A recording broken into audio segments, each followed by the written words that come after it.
Hello, thank you for joining me again. Today I'm on chapter 17 of the reading of the Children of the Law of One and the Lost Teachings of Atlantis. Thank you everyone for subscribing and joining and returning to listen to me read. I truly appreciate it, but more so than that, I really hope that this is being beneficial to your personal life, as it is mine. So thank you to everyone, subscribers and all, and let's get reading on chapter 17, shall we? It's page 257, chapter 17, Goals, Ideas, Self-Discipline, Consistency / Perseverance. Everyone knows what a goal is. It's when you get a hockey puck past a goalie. But there are other kinds of goals too, even more important. Field goals, etc.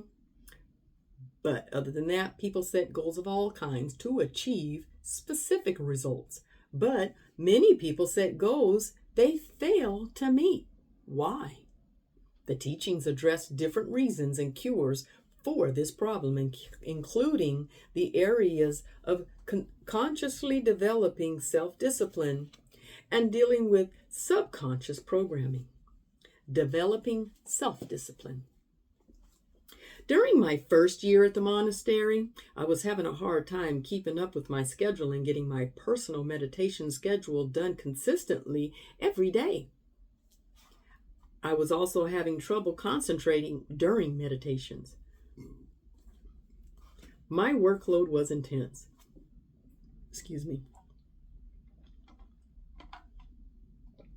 My workload was intense. Between working in the kitchen, studies, courses with Zain, meditations and technique practices, and music practice / retraining, I was stretched very thin. Hairline thin. I was only getting about 3 hours of sleep every few days. I thought I'd reached a breaking point, so I sought out Zain for advice. He was eating at the time and had to stop in order to help me. I know you think you are under severe hardship, and in part you are. You are in a period of learning self-discipline. And without it, no one becomes anything of worth, even in the worldly occupations. Those who are wealthy, who did not inherit their wealth, do you think they have gone through hardships to learn self-discipline? I don't know. Many of most respected, most influential, most powerful, and most money-making of the worldly professions have such rigorous periods of training. Doctors, lawyers, Wall Street execs, record or movie execs, business execs. Any big profession has its big dues to pay first, and its hard times to endure. And the military, whether you are an 18-year-old buck private or you're an officer school being groomed for the admiralty, you have severe periods of discipline, severe hardships during training, and worse. But it too eventually pays off for those who choose that life, if they make it through it alive or without dropping out or being kicked out. I see your point. In fact, I hadn't thought about it, but I'd personally heard of the hardships of intern doctors from a friend. Interns are kind of like elders, I guess. They're no longer students, really, but not full doctors either. And they have to pool hours like mine with similar lack of sleep. But they are having to make life and death decisions at the same time. And those of any path in life who go through their periods of hardship and learn self-discipline usually have their respective payoffs when they finally become adepts in their profession. Just like the doctors and such, do they not? That's true. And my chosen path was no different. Actually, it was very different. I was training to become enlightened, to become a sort of saint, someone to serve God and the people of the world. Expecting it to be easy would have been naive. But the payoff of enlightenment, universal harmony, and peace of mind was also the biggest payoff of them all, even though it would still be the hardest work. My talk with Zayn definitely helped, but still, knowing all that didn't really make it that much easier for me while I was going through my own hard times of training. It just gave me more conviction. But sometimes actions do more for you than words. One time I slept through a very important morning group meditation and meeting that was on my schedule. I was lucky I wasn't in the army. If I were in the military, it would have been like missing revelry, calisthenics, and a first aid and war game briefing.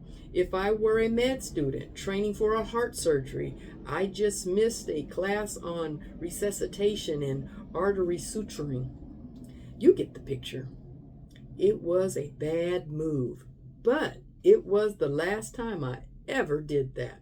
I woke up in the cold pool, an unheated cold pool in Tibet, an elder's initiation in a way, tough love. But I had chosen this path, and I had let myself fall asleep on duty. And like I said, it did the trick. While my training and learning self-discipline was hard, I never regretted it, and it has come in very handy on many occasions. In fact, it still serves me to this day. Even this book would not have been completed otherwise, because I have been so ill during most of the past year. Deathly ill. I rarely have even been out of bed, yet for the most part, I work on it anyway, from waking to sleep. No one without similar training and self-discipline could have accomplished it, but I must and will finish it. I'm not doing it for money. I have no need for that. I am not writing it for people's entertainment either. I am doing it for those who find it helpful or desperately need it. Back on that particular hard day for me, though, the one in which I woke up in the pool and started feeling a bit sorry for myself, getting negative, and my selfish, separate self began to use my mind to sidetrack me. It wasn't bad, but it was performing the very early phase subconscious tricks, maneuvering for building a case. A case for what? For eventually getting the heck away from all these things I was doing and the people here, all the stuff that was threatening its power and control over me. At such an early stage, only a true teacher can perceive those kinds of mind games. I walked around thinking heavy thoughts. I went by Zayn, who noticed my energy, and as fate would have it, he was trying to eat again. "What's troubling you?" he said, as if he didn't know. "Nothing." "Then am I a fool?" "No. It's just the same thing we talked about, self-discipline. And I'm having a hard time concentrating, doing my meditations and getting them all done. I don't know if you've noticed it, but I was asleep this morning during the meditation and meeting, and some of the elders threw me in the pool." "Noticed it? Who do you think thought of the pool thing?" "I know how much you love freezing water first thing in the morning." "Thanks." I do it every morning myself. It's very healthy and very good for the self-discipline too. Did you know there are people who join clubs that go into freezing water for fun? "I guess I'm an honorary member now." He laughed. I was already feeling better, more positive, and more on track again. It was good for me, I admit it. I think I was definitely I think it will definitely shift my self-discipline into high gear. He tried to take a bite of his food while I was talking, but apparently didn't take long enough for him to get down. This goes hand in hand with your meditation problems too. Self-discipline is directly related to concentration. If you have poor concentration, you will likely have poor self-discipline and vice versa. They are very much the same thing, only each affects a different time span. Concentration involves using your will to hold your mind on whatever you choose for a given period of time. Self-discipline involves using your will to hold your mind in a certain direction for a longer time span and thus achieving a specific result. The result could be physical, mental, or spiritual. Could this wait till I'm done eating? Of course, Father. I didn't intend to, but he went on talking anyway. The most common factor here is using your will to direct the mind. Anything that strengthens the will in either the area of concentration or self-discipline will strengthen the ability in both areas. So you need to consider both. I can wait, really, there's no problem. Concentration. Oh, I was done anyway. Sometimes meditation techniques are specifically designed to develop concentration. Most people don't realize how bad their concentration is until they start doing a meditation that involves concentration. They are shocked at how out of control their own mind is, how much mental garbage there is in there, and how much jabbering is constantly going on. You just can't seem to stop the jabber, and once you've noticed it, it can really amaze you. I was confronted with this problem of concentration and my mind wandering way back when I was young. Oh, what was I saying? He was joking, but I just decided to bow out and let him finish his meal. Later that day, Mother Farida noticed me cursing beneath my breath when I was trying to meditate under an apple tree. You are upset about something. Mother, I'm having a very hard time with my meditations. I just can't seem to concentrate and keep my mind on what I'm supposed to be thinking. It's very frustrating, and I feel like I'll never get it. The separate self will rebel against the attempts to get control of the mind, and thus the monkey mind can seem to get worse, even though all the more of effort is put forth to develop concentration. So many students get disillusioned and frustrated, thinking they are not getting anywhere. But this is just a phase. If you simply stay consistent and persevere in your meditation, you will develop concentration. You will achieve your goals. Don't let the separate self use the frustration trick to throw you off. That is what it's trying to do, and apparently succeeding right at this moment. Are you maintaining your meditation schedule and staying consistent?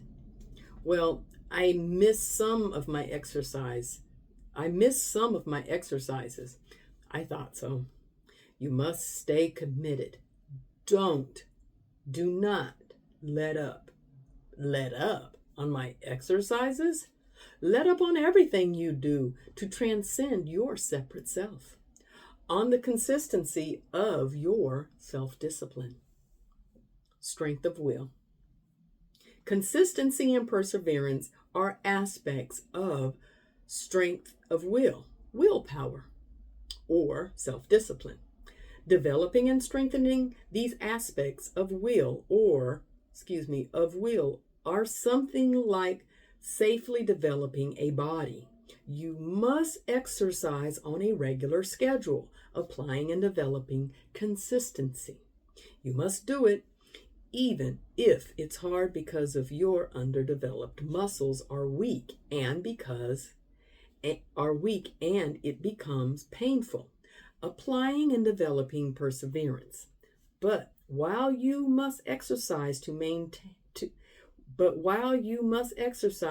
to your maximum limit, you must also not overdo it. Thus, while you should have an overall goal or ideal of how you ultimately want your body to be, you must focus on specific little goals, little muscle groups, and training parameters in order to achieve the ideal. So perhaps I'm trying too hard to do too much or expect too much right away. Perhaps that is for Zayn to determine, but definitely do not get frustrated. It just feeds the selfish separate self and slows your progress. Relax, be kind and gentle with yourself, and just be consistent. More than anything else, sheer consistency will let your separate self know you are not going to give up. If you let the self know it will not win, it will just give up in time, and you will gain control of your own mind. Be moderate in all things. The children teach that moderation coupled with consistency and perseverance are the best way to ensure that you will achieve your goals. Put simply, don't bite off more than you can chew.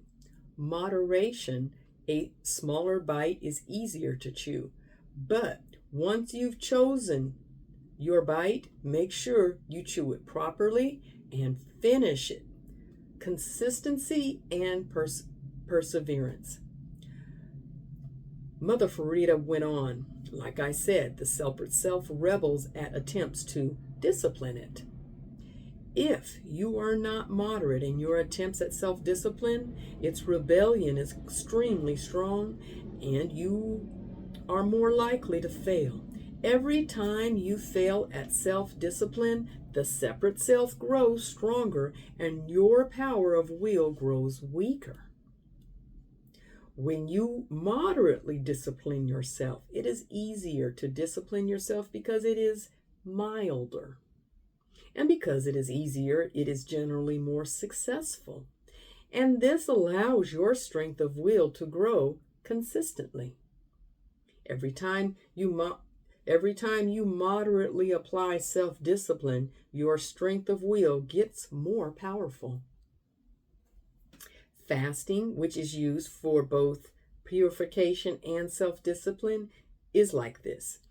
If you are using it for the development of self-discipline, you don't start with a 30 or 40-day fast. You start with a short fast, 1 day or 3 days. You succeed in that. Then the next time your will is stronger. Then you can go 4 days or 7 days, then 10. If you were to start your first fast with 2 weeks, then fail, what have you done? Weakened your will and given more power to the separate self. Precisely, whatever you do to discipline yourself should be with such moderation and total commitment. Approaching the development of self-discipline in this way will one day result in your powers of will being rock hard. Then you can totally discipline the self in any way at any time with no problems. Later that day, Zayn gave me a reading list regarding my questions. Build strength of will slowly, 1 stone at a time. If one attempts to lift a stone larger than one's strength, it can crush you under its weight. The drop of water can carve the rock. The glacier can carve the mountain.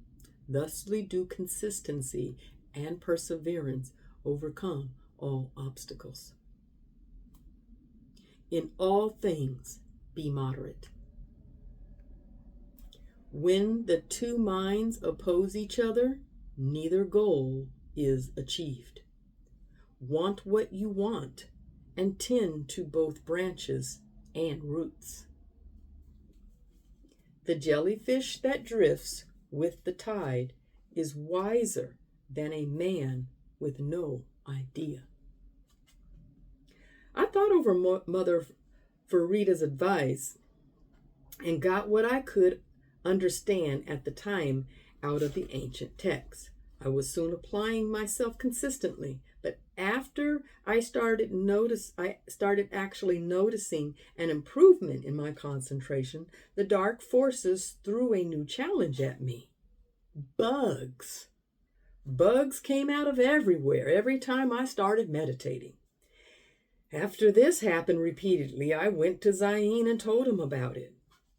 Ignore them, he said. Ignore them? But they fly around my head, up my nose, crawl on me, bite me. Ignore them. They are nothing but a test. If you can transcend it and continue with your exercise, they will go away. If you fight it and let them bother you, they will continue forever.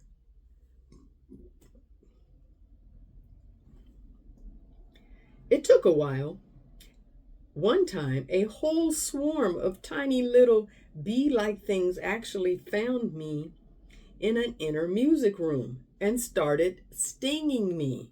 Thus, this doesn't happen to everyone, so relax. Although a few of my students did have to endure the same thing with normally placed little crickets that came out and bit them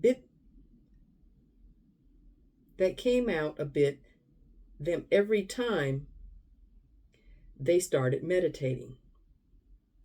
Let me read that one over. This doesn't happen to everyone, so relax. Although a few of my students did have to endure the same thing with normally placed little crickets that came out and bit them every time they started meditation. The only cure, whether it is bugs or any other distraction, just hold to your concentration consistently, and eventually the distractions will give up and never bother you again. The big picture, setting your idea. We have already covered this somewhat in another chapter, but it is very important concept that is also pertinent here. An idea is the encapsulation of the end result of all your goals, of everything you ultimately want to be, and importantly, a way of being, all wrapped up in one symbolic concept. If the greatest thing you can achieve is universal consciousness, then the greatest idea would be one of the universally conscious beings. Since your idea is a way for you to be, it can be set in one concept of being, such as that exemplified in the lives of any of the enlightened ones, past or present. Choose whatever you are most familiar with to draw to. Jesus, Buddha, Black Elk, or whomever. If you have a true teacher, that is the optimal choice. We have already discussed how what you think and do radically changes everything in your life. When you establish an idea and keep it in your conscious mind, it can have a powerful effect on your life. But this effect is only as strong as your application of the idea in your life. So consider who or what is the ultimate you would have in your life and in the lives of others. Once you determine your ideal, then close your eyes, meditate on it, contemplate it, feel and completely visualize being like your idea. as if it were indeed real. This is one way to set your idea. Getting the conscious and subconscious in sync. For anything to really be effective, including goal achievement, self-discipline, or ideas, the conscious and subconscious mind must work together. Many times a person makes major conscious mind decisions, but the programming of the subconscious mind is in conflict with those and keeps working at counter purposes to the conscious goal. Since so much of what we think and do comes from the subconscious, this can totally nullify your conscious desires and, in fact, make things happen that are opposite to what you want. Properly setting your ideal will have an effect on both the conscious and subconscious realms of your being. For instance, a person may have decided they want a successful career and they do all the right conscious things to make it happen. They get training, apply for work, etc. But if the subconscious is programmed for failure, the person will do things that counteract and defeat the conscious goal.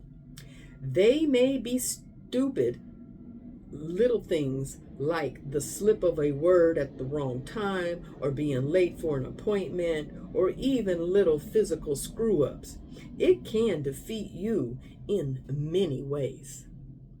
Programming your ideal. To get your ideal programmed into the subconscious, use the tools of affirmations, complete visualization, meditation, and, if available, the Atlantean vibrational sounds.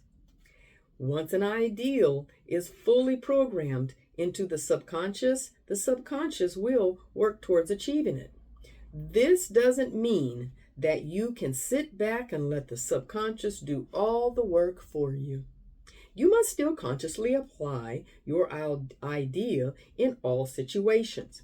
Concentration and self-discipline comes into play again. When you have set your ideal, check up on yourself by keeping a list of your daily activities and reviewing them daily to see how you are doing with living up to your ideal. Summary. Remember, if you have no idea, you are like a piece of driftwood being tossed about by the tides of external forces, and one of those toys that moves on the floors in random directions until it runs into something, upon which it turns around and moves in another direction until it runs into something else, etc., etc.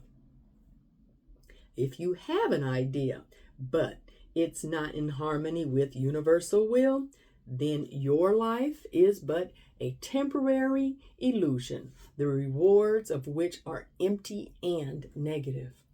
Only an idea that is in harmony with the universal flow brings lasting peace and fulfillment. Whatever your ideal is, self-discipline, consistency, and perseverance are determining factors in whatever the manifestation of your ideal is great, has little effect, or fails to manifest altogether. Look at those who have excelled in their chosen directions. How do they do it? They have very definite goals and they work at it consistently. Michael's favorite quote from the I Ching was always, "Perseverance furthers." If someone else can do it, so can you. And what better reason could you have to exercise strict self-discipline and consistency than for the goal of being a channel for the manifestation of the universal spirit? Okay, that was the end of chapter 17. We are now on page 264 of The Children of the Law of One and the Lost Teachings of Atlantis. Thank you very much for listening to me read, coming back, and make sure you return for me to continue reading. So until then, have the most benevolent day.